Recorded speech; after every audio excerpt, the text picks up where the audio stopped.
어떤 울타리든 튼튼한 기둥이 필요합니다. 그리고 제가 잘 아는 폼보드로 만든 첨단 울타리든 프로파일 시트, 유로펜스, 철망 울타리든 심지어 가장 저렴한 파란색 그물 울타리까지도 모두 튼튼한 기둥이 필요합니다. 이 목적에는 금속 기둥만큼 좋은 것이 아직 없습니다. 심지어 벽돌 기둥 안에도 금속을 넣습니다. 보통 금속 기둥을 설치하는 작업은 쉽지 않고 힘든 일처럼 보입니다. 특히 점토 함량이 많고 서리발로 인한 융기 현상이 심한 까다로운 토양에서는 더욱 그렇습니다. 저희 집 토양이 바로 그렇습니다. 이런 경우에는 집안이 얼어붙는 깊이보다 더 깊게 콘크리트를 타설해야 합니다. 그렇다면 이런 기둥을 쉽고 빠르고 한 번에 확실하게 그리고 무엇보다도 아주 정확하게 설치하려면 어떻게 해야 할까요? 저는 간단한 해결책을 찾았습니다. 원예용 오거와 간단하고 값싼 자작 도구들을 사용하면 처음에는 힘들어 보였던 이 작업이 진짜 즐거움으로 바뀌고 쉽게 밀리미터 단위의 정밀함까지 얻을 수 있습니다. 그리고 이런 작업은 경험 많은 자가 시공자뿐만 아니라 은퇴한 주말 농장 어르신, 학생, 대학생, 음악가, 프로그래머, 심지어 혼자 사는 주부도 충분히 해낼 수 있습니다. 이 방법은 건축 자재가 아주 적게 필요하기 때문에 개인 자동차로도 운반할 수 있고 심지어 정원용 손수레로도 가져올 수 있습니다. 야샤 코샤카의 노래. 채널의 시청자분들이 이 중요한 정보를 가장 먼저 알게 됩니다. 이 주제는 매우 시의적절하니 차근차근 설명드리겠습니다. 모두 안녕하세요. 모든 것은 기둥 중심 맞춤 장치 제작에서 시작됐습니다. 이것은 간단한 도구로 원래 의도는 울타리 기둥을 매우 정확하게 설치할 수 있게 해주어 완벽하게 수직으로 서 있는 기둥을 훨씬 쉽게 만들 수 있도록 해줍니다. 또한 처음 계획했던 지점에서 정확히 기둥이 나오게 하여 요구되는 위치에서 크게 벗어나지 않도록 도와줍니다. 중심기는 여러 가지 방법으로 만들 수 있습니다. 저는 두께 2mm의 필요 없는 철판 조각을 사용합니다. 중앙에 지름 20cm의 원형 구멍을 만듭니다. 바로 이 지름으로 땅에 기둥을 세울 구멍을 뚫을 예정입니다. 금속용 턱날이 장착된 전기 직소로 이 작업을 아주 잘 해낼 수 있습니다. 그 다음에는 울타리 기둥의 작은 자투리와 지름 10mm의 매끈한 철근을 조금 준비합니다. 철근으로 기둥 자투리가 딱 맞게 들어가는 틀을 만듭니다.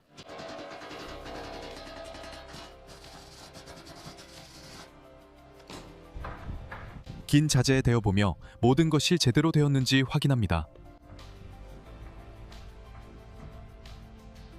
그 다음에는 콘크리트를 천공 말뚝에 더 편하게 넣을 수 있도록 깔때기 같은 것이 필요했습니다. 강아지 보호 목걸이 같은 이 깔때기는 좁은 부분이 다소 작았습니다. 그리고 여기서 저는 항상 쓸모없어 보이는 잡동사니를 버리지 못하게 만드는 그 힘의 쓸모를 갑자기 깨달았습니다. 아주 오래된 중국산 주철 그릴이었습니다. 아마 중국이 전 세계, 심지어 미국까지 이기겠다는 생각도 못했던 시절에 만들어진 제품입니다. 그릴의 한 부품이 저에게 딱 맞았습니다. 약간의 선질만 필요했습니다.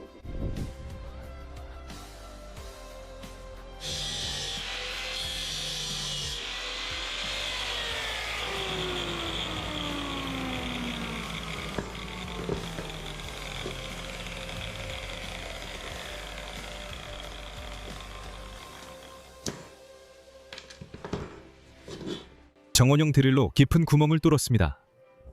철제 말뚝으로 센터링 장치를 원하는 위치에 고정했습니다. 그리고 정밀하게 첫 번째 기둥을 콘크리트로 고정했습니다. 기술이 통하네요. 만세! 저는 첫 번째 경험을 통해 몇 가지 중요한 결론을 내릴 수 있었습니다. 아마도 가장 중요한 것은 이 과정이 매우 경제적이라는 점입니다. 기둥 하나를 튼튼하게 콘크리트로 고정하려면 자갈, 모래, 시멘트가 아주 조금만 필요합니다. 연습도 했으니 이제 모든 것을 고정할 수 있습니다. 미리 표시해둔 곳에 정원용 오거로 구멍을 뚫기 시작합니다. 이 오거는 할인받아서 겨우 30벨라루스 루블에 샀습니다. 러시아 루블로 1000루블도 안 되고 대략 $10 정도입니다. 우리 땅은 점토가 풍부하지만 돌은 없습니다. 작은 어려움은 비옥한 층을 통과할 때 생기는데 그곳에는 주변 나무들의 뿌리가 자주 나옵니다. 하지만 오래된 전지가위, 원예용 삽, 그리고 폭이 좁은 뾰족삽이 2층을 뚫는 데 도움이 됩니다. 뿌리와의 싸움에서 구멍이 어긋나지 않았는지 확인한 후 계속해서 땅을 뚫습니다. 이 원시적인 오거의 성능은 그다지 만족스럽지 않습니다.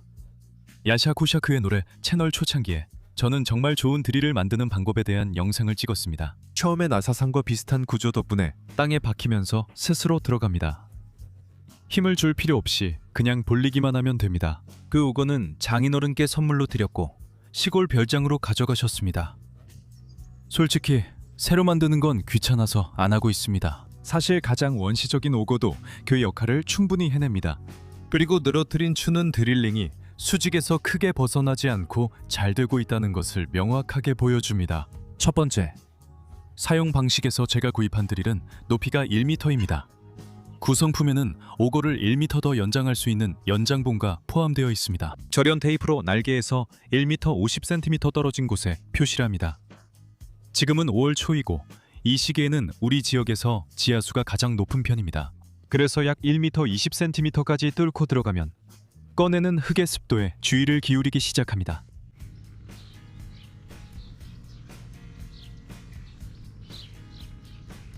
여기가 표시한 곳 1m 50cm입니다. 흙의 습도는 크게 변하지 않은 것 같습니다. 저는 시추를 잠시 멈추고 지하수 대비 콘크리트 작업을 준비하기로 했습니다. 가장 첫 번째 기둥을 설치할 때는 물에 닿지 않았습니다. 이 두 번째 기둥, 즉 중앙 기둥은 더 낮은 곳에 위치해 있습니다. 모래 세 부분에 시멘트 한 부분, 그리고 쇠석 5부분을 섞을 예정입니다. 천공 말뚝은 경제적이고 제작이 간단합니다. 철근 콘크리트는 매우 신뢰할 수 있고 내구성이 뛰어난 건축 자재입니다. 그리고 올바른 방수 처리가 이루어지면 철근 콘크리트는 더욱 신뢰할 수 있고 매우 오래갑니다. 그래서 콘크리트 방수 문제는 이번에 완벽하게 해결할 생각입니다. 1m 50cm 깊이까지 추가로 천공된 구멍 위에 센터링 장치를 설치합니다. 하지만 이번에는 2세대 센터링 장치입니다. 그리고 이제 그 위치를 잡기 시작합니다. 지난번 울타리 영상에서 기둥 위치를 얼마나 쉽고 간단하게 표시했는지 말씀드렸었죠. 강하게 팽팽하게 당긴 강철 와이어, 줄자를 사용했습니다. 표시용 와이어는 여전히 팽팽하게 당겨져 있습니다. 그리고 카라비너에 달린 추를 이용해서 센터링 장치의 위치를 우리 부지와 이웃 부지에 맞춰 결정합니다. 줄자를 이용해서 센터링 장치가 양쪽 이웃 기둥의 표시 말뚝에 대해 어디 위치하는지 찾습니다. 센터링 장치는 정확하게 맞춰졌습니다. 센터링 장치를 땅에 고정시키기 위해 앵글을 박아 넣습니다. 그 다음부터는 어렵지 않습니다.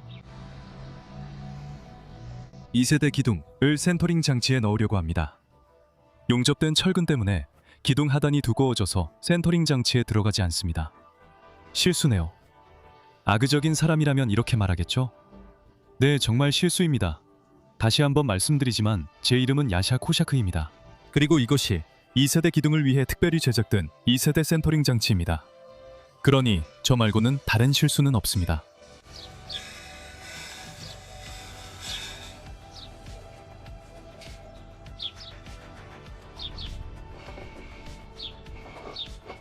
센터링 장치는 기둥이 지면에서 정확하게 지정된 지점에서 나오도록 해줍니다.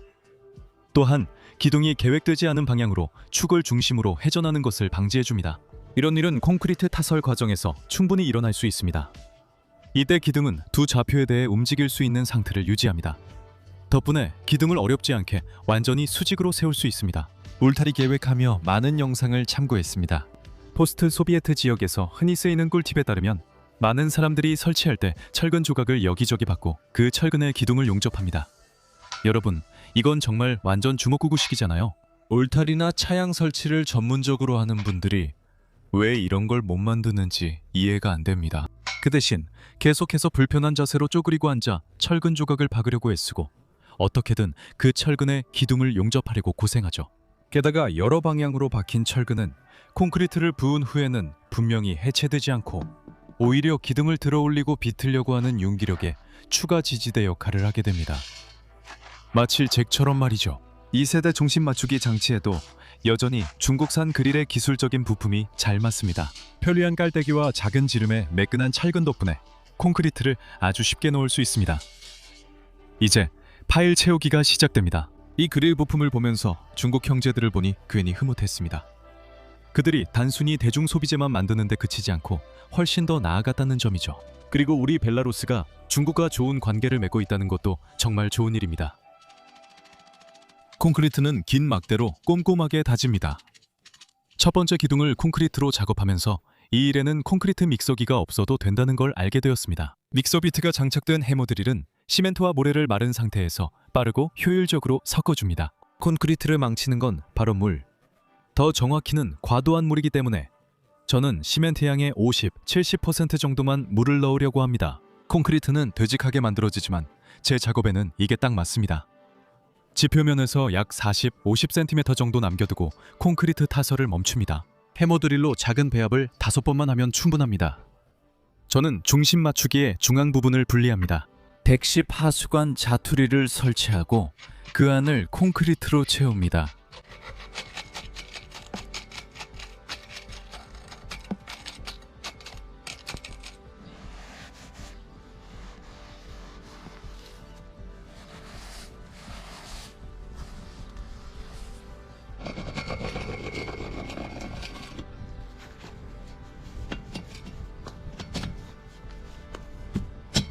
기둥을 다시 고정합니다. 하수관과 콘크리트로 만든 보호대를 모래로 덮고 그 모래도 꼼꼼하게 다집니다. 거리는 정확히 251cm입니다. 설치 정확도가 다시 한번 최고입니다. 정확성. 다음 기둥 설치로 넘어가기 전에 또 하나의 매우 중요한 부분을 짚고 넘어가야 한다고 생각합니다. 바로 울타리 기둥 준비입니다. 저는 6m 길이에 6×6cm 단면을 가진 사각 파이프를 구입했습니다. 그리고 두께는 3mm입니다. 먼저 헝겊으로 거친 먼지를 닦아냅니다. 카메라 밖에서 연습해보니 추가적인 세척이 최소 3단계는 필요하다는 것을 알게 되었습니다. 더 많으면 더 좋겠죠. 첫 번째, 헝겊을 집어서 금속용 강력 탈지제로 적신 다음 문질러 줍니다. 금방 알 수 있듯이 미가공 사각 파이프는 기름기가 많은 성분으로 아주 두껍게 덮여 있습니다. 아마도 이런 성분들은 생산 단계에서 사용되며 금속을 야외에서 운송하거나 보관할 때 방청 역할도 하는 것 같습니다. 수시로 헝겊을 적셔가며 프로파일의 세면을 닦아줍니다. 180도로 뒤집어서 다시 힘차게 문질러줍니다. 1차 세척에 화이트 스피릿을 쓸 수도 있었을 겁니다. 화이트 스피릿은 빨리 증발하지 않으니 탈지제는 마무리 단계에만 쓰면 됩니다. 이제 두 번째 천으로 작업을 시작합니다. 파이프가 더 깨끗해졌지만 아직도 기름기가 남아 있습니다. 전체 과정을 다시 반복합니다.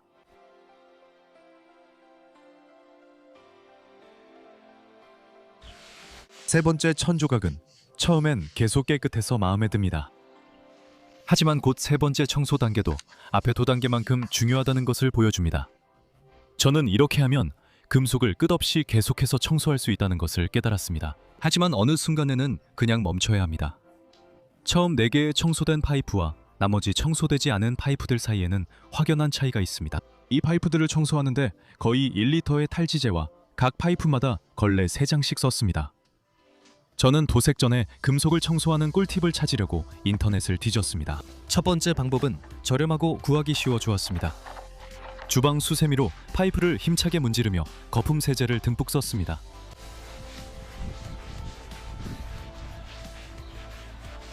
수세미는 자주 양동이에 헹궈줍니다.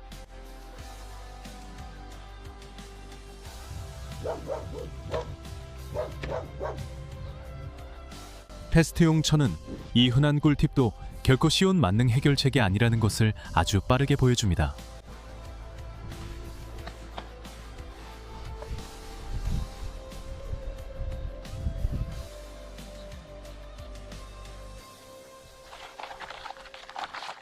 최소한 3번 파이프를 세척한 후에야 그나마 만족스러운 결과를 볼 수 있습니다. 특히 제가 작업했던 쌀쌀한 날씨에는 물을 만지는 게 그다지 즐겁지 않습니다. 이렇게 세척한 후에는 파이프를 최대한 잘 말려줍니다. 그렇지 않으면 보호막이 씻겨나간 파이프는 바로 녹슬기 쉽습니다. 용제나 탈지제로 청소할 때는 오염물이 걸레에 묻어나옵니다. 주방 세제를 사용할 때는 오염물이 물에 섞여 나옵니다. 보시다시피 이것도 꽤나 손이 많이 가는 과정입니다. 그래서 꿀팁처럼 보여도 다 진짜 꿀팁은 아닙니다. 조금만 방심하거나 수세미질을 더 열심히 하면 깨끗하게 닦이지 않은 부분이 생깁니다. 희석하지 않은 세제도 소용이 없습니다. 이 별로 재미없는 거품 파티가 한창일 때 힘이 되어준 생각은, 만약 우리 동네 울타리 설치업자들에게 울타리를 맡기면 페인트 칠 전에 기름기만 뺀 기둥처럼 대충대충 할 거라는 것이었습니다. 그리고 이 과정을 아예 건너뛸 수도 있습니다. 가장 형편없는 도장도 몇 년은 갑니다. 모든 것이 녹슬기 시작하면 부실 시공업자에게 책임을 묻기 거의 불가능해집니다. 사실 오래 닦으면 이 방법으로도 나쁜 최종 결과를 얻을 수 있습니다. 예를 들어 탈지제가 없고 그것을 구하러 갈 수도 없을 때 말이죠. 그 다음에는 소형 기계 장비를 사용하는 다음으로 흔한 꿀팁을 시험해 보기로 했습니다. 바로 고압 세척기와 자동차 무접촉 세차용 폼 제너레이터, 그리고 자동차 화학 제품을 사용하는 방법입니다. 남은 파이프들은 한 번에 활성폼이 파이프의 양쪽 면에 닿도록 배치합니다.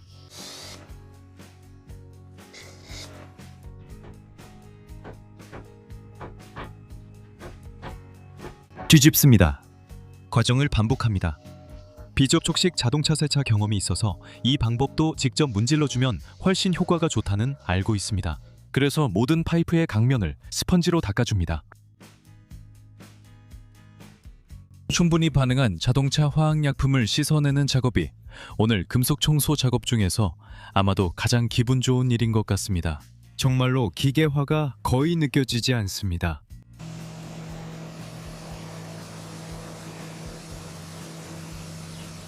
또 한 번 진실의 순간입니다. 기대했던 기적은 일어나지 않았습니다. 결론: 만약 금속 전용 탈지제로 파이프를 닦고 의심스러운 나이프에게 신경 쓰지 않았다면 시간을 덜 썼을 것입니다. 그래서 저는 파이프를 탈지제로 닦고 있습니다. 그리고 댓글로 여러분의 성공적인 경험을 공유해 주신다면 정말 감사하겠습니다. 이제 이런 종류의 방청 마스틱을 사용할 예정입니다. 안타깝게도 이건 광고가 아닙니다. 에폭시 계열인 것 같습니다. 한 가지 성분을 다른 것과 섞어야 해서입니다. 이 제품은 이웃이 샀습니다. 이 제품으로 보호한 금속 구조물에서는 12년이 지난 지금도 부식이 시작된 흔적조차 없습니다. 기둥용 6m짜리 파이프를 칠할 때는 아직 정확히 어떤 크기로 자를지 몰랐습니다. 지상에 나오는 기둥 부분을 약 2m 높이로 만들고 싶다는 것만 알고 있었습니다. 그래서 양쪽에서 2m씩 파이프를 칠하기로 했습니다. 도장하기 직전에 표면을 한 번 더 탈지합니다. 이런 방식으로 도장하면 나중에 다양한 선택의 여지가 생깁니다. 예를 들어 절단을 통해 3.5m 길이의 기둥 하나를 만들 수 있고, 2.5m짜리 다른 기둥은 파이프 1m를 용접해서 3.5m로 연장할 수 있습니다. 또는 여러 가지 방법 중에서 나중에 더 마음에 드는 다른 방법을 선택할 수도 있습니다. 이웃이 준 마스틱은 덮갈력이 아주 좋았습니다. 파이프 전체를 칠하지는 않았습니다. 이 문제를 조사해보니 콘크리트와 접착력을 높이려면 콘크리트에 묻히는 부분은 칠하지 않아야 한다는 것을 이미 알고 있었습니다. 철근도 마찬가지로 칠하지 않죠. 여러분도 저처럼 자동차 도색이 얼마나 꼼꼼하고 세심한 작업인지 아실 겁니다. 그런데 평균적으로 울타리는 자동차보다 훨씬 더 오래 사용됩니다. 그런데 왜 우리는 울타리 도색엔 신경을 덜 쓸까요? 제 생각에는 프로파일 파이프 제조업체들은 우리가 제대로 준비하지 않고 대충 칠하는 걸 오히려 반길 겁니다. 거의 영원히 쓸 수 있는 울타리들이 녹슬어 버립니다. 그래서 우리는 새 울타리가 필요하게 되고 다시 울타리용 금속을 사게 되는 거죠. 모든 자재를 설명서에 따라 중간 건조를 거쳐 2번 칠합니다. 참고로 화면 밖에 처음 설치된 기둥은 길이 3.5m의 파이프 한 조각으로만 만들어졌습니다. 1.5m는 땅속에, 2m는 지상에 있었습니다. 그때쯤 저는 더 튼튼한 기둥 구조를 생각해냈습니다. 이를 위해서는 2세대의 더 발전된 중심 맞춤 장치가 필요했습니다. 판금 조각이 더 이상 없어서 저는 25×40mm 크기의 각 파이프 한 조각을 불에 달구기로 했습니다. 제 아마추어 수준의 낮은 용접 실력으로도 그것을 만드는 데에는 아무런 문제가 없었습니다. 만약 용접을 전혀 할 줄 모르는 사람이, 예를 들어 혼자 사는 주부가 제 경험을 따라 해보고 싶다면 근처에서 이 간단한 도구를 용접해줄 사람을 작은 사례 정도로 쉽게 찾을 수 있을 거라고 생각합니다. 모든 치수는 임의로 정하셔도 됩니다. 단 60×60mm 원형 철근 격자은 예외입니다. 아직 시험하지 않은 기둥 센터링 장치에 큰 기대를 걸었기에 번거로워도 직접 페인트 칠을 했고 1세대 장치도 칠했습니다.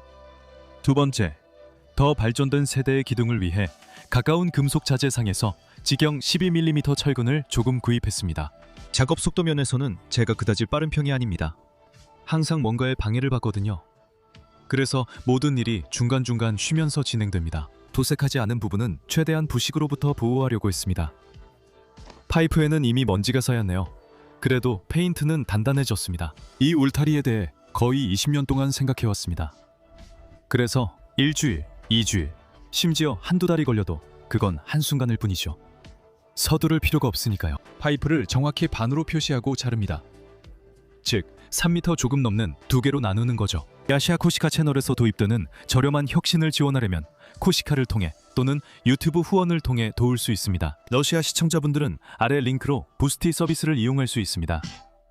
프로파일 파이프에 철근을 용접하는 마스터 클래스 영상을 빠르게 살펴보겠습니다. 그리고 시도할수록 결과가 더 좋아집니다.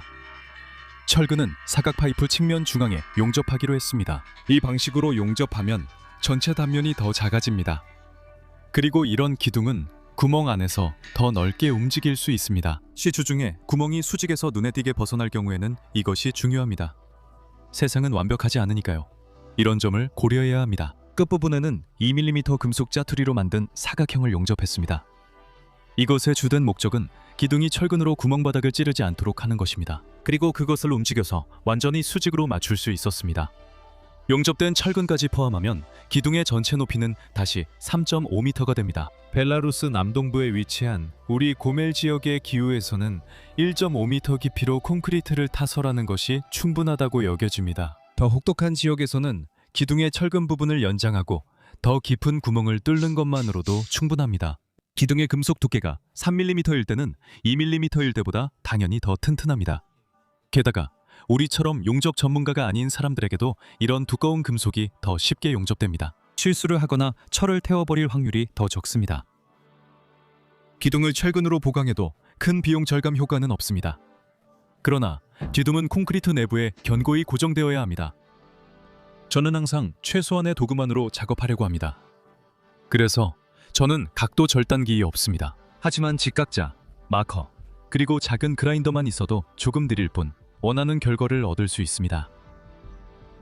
이후에는 이렇게 꽤 긴 가접으로 용접하기로 결정했습니다. 이 간단한 작업은 용접을 할 줄 몰라도 주변에 술 한잔에 도와줄 이웃이나 필요하다면 소액을 주고 구인 광고로 도와줄 사람을 쉽게 찾을 수 있습니다. 다음 구멍은 뿌리의 개수와 두께 모두에서 기록적이었습니다. 몇몇 뿌리는 전지가위나 좁은 삽으로는 도저히 처리할 수 없었습니다. 그래서 정원용 톱을 사용하게 되었고 그 톱날이 무뎌질 각오도 해야 했습니다. 추는 카라비너에 간단히 고정되며 카라비너는 쉽게 위치를 옮길 수 있습니다. 고리는 추실 길이 조절을 빠르게 해줍니다. 두 번째 구멍을 뚫을 때 콘크리트가 이미 굳기 시작해야 하며 중심 맞추는 장치는 떼어 새 위치로 옮길 수 있습니다. 기둥에 끼우고 하수도 파이프를 콘크리트로 고정하는 방법은 제가 생각해낸 것이 아닙니다. 인터넷에서 찾았습니다. 제 생각에는 대체로 합리적인 방법이라고 봅니다. 이렇게 하면 말뚝의 아랫부분이 더 넓어지고 윗부분, 즉 서리로 인한 팽창력이 주로 작용하는 부분은 더 좁아집니다. 그리고 플라스틱 파이프 주위에는 비팽창성 토양인 모래를 채워 넣습니다. 먼저 화면에 보이지 않는 끝쪽 기둥 하나와 가장 중앙에 있는 기둥을 콘크리트로 고정했습니다. 50m 길이의 와이어는 아무리 팽팽하게 당겨도 처지며 일부는 기둥보다 더 낮아질 수 있습니다. 그래서 나무 판자와 각재 두 개로 중앙 기둥에 와이어를 들어올릴 장치를 만들었습니다. 이제 작업이 훨씬 편해질 겁니다. 콘크리트는 굳으면서 수축합니다. 그래서 나중에 플라스틱 파이프 위까지 콘크리트를 더 채워야 합니다. 또 다른 방법으로 큰 파이프를 구멍 깊이 전체에 넣고 기둥을 콘크리트로 고정하는 것도 봤지만 그건 별로인 것 같습니다. 두꺼운 파이프에 콘크리트로 고정된 기둥이 구멍 안에 있으면 단단히 고정되지 않습니다. 그래서 기둥도 함께 흔들릴 겁니다. 자격증을 가진 건축 전문가들의 의견도 찾아봤습니다. 전문가들은 뚫어놓은 구멍에 바로 콘크리트를 부어도 된다고 말합니다. 벽을 따로 보호할 필요는 없습니다. 그리고 이번 시추는 뿌리가 전혀 없는 기록적인 작업이었습니다. 이제 추가로 표시용 끈도 사용할 수 있습니다. 이 끈은 기둥에 바짝 붙이지 말고 약간 떨어진 곳에 고정하는 것이 좋습니다. 그렇지 않으면 한 기둥이 끈을 조금 밀고 그 다음 기둥도 밀고 또 그 다음도 밀어서 결국 울타리가 곡선이 되어버립니다. 줄의 두께는 무게와 수준에 따라 다릅니다. 표시용 끈을 이용하면 기둥의 위치를 선에 맞춰 쉽게 확인할 수 있습니다. 하지만 기둥은 두 평면에 수직이어야 하며 끈만으로는 확인이 어렵습니다. 회색 하수관 자투리가 다 떨어지자 주황색을 샀습니다. 이제 더 튼튼해질 것입니다. 울타리 작업이 끝나면 기둥 안을 콘크리트나 모래, 시멘트 혼합물로 채울 예정입니다. 내부 부식 방지 목적입니다. 아직 서두르지 않습니다. 울타리판 설치 시 기둥을 뚫어야 할 수도 있고 미국 노동자들처럼 공고 가방도 아직 준비 못했기 때문입니다. 저는 이 작업에 필요한 거의 모든 간단한 도구를 담아두는 상자로 대신하고 있습니다. 그 상자를 기둥에서 기둥으로 옮기면서 사용하니 도구를 잃어버릴 일도 없습니다. 기둥 3개를 설치하는데 25kg짜리 시멘트 한 포면 충분합니다. 한 기둥에 들어가는 모래와 자갈의 양이 얼마나 적은지는 제가 충분히 보여드렸다고 생각합니다. 하지만 제 생각에는 기둥의 윗부분에 이 파이프를 씌우지 않고 바로 모래로 덮어도 아무런 차이가 없을 것 같습니다.